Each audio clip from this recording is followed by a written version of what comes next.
Women evolved eons ago to be able to quickly, coldly, disloyally dump a man who suddenly stopped providing her and her kids with food and protection.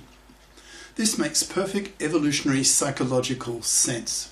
Her very survival and that of her kids depended on her being able to suddenly switch to another man, offering the new man her cunt, since if she didn't, if she remained loyal to the previous man, she may have starved. Thus women probably evolved to see men as sexploitable, to be manslaved, expecting men to work for them for decades. I suspect that this is the case for evolutionary psychological reasons. I was always puzzled and frustrated that my ex-girlfriend never showed an intuitive and emotional understanding of masculist arguments, that she was never a female masculist. If her failure to understand and sympathise with masculist arguments is common to most women, then the coming gender wars are going to be even more bitter than I had previously imagined. If she is fairly typical of her sex with her anti-masculist views, then millions of women are going to feel horrendously threatened by the masculist message and fight it vociferously. This monoconscious female, in brackets not just feminist, but evolved female expectation of men, that is, that men are put on this earth to work for women to have babies, may cause women to become hysterical in the face of the hatred of masculists against female manslavery.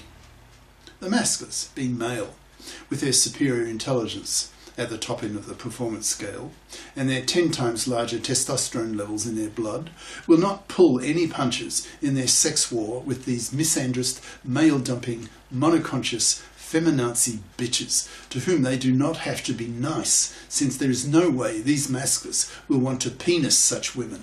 So we'll hit these monoconscious feminazis with real male hatred and wrath, scaring most women shitless. These women will not be able to answer back with any level of credibility, since the core masculist argument, that is, that women have a career window of half a century, so must fip up, is so strong that it is impregnable. The masculists will force women to fip up and punish those who don't by exterminating them slowly, by totally ignoring them, forcing them to rot on the shelf, spat at for being manslaving vermin. I wonder how long it will be before the journalists are reporting on the level of bitterness in the gender wars, as millions of men convert themselves from being apolitical, wimpy MGTOWs, who merely react to the current gender political status quo, to being angry, hateful masculists who lash out at the monoconscious hypocrisy of feminazis and punish them severely by not penising them, hurling abuse and hatred at them for being manslavers to be wiped off the face of this earth. ? Cheers. Prof. Dr. Hugo de GARIS. Email profhugodegaris@yahoo.com. Website profhugodegaris.wordpress.com. Author of the book Masculism, Men's Rebellion Against Being Manslaves to Women, an e-textbook of 450 plus masculist flyers for men's studies courses, freely downloadable in Microsoft Word format from my website. Ciao.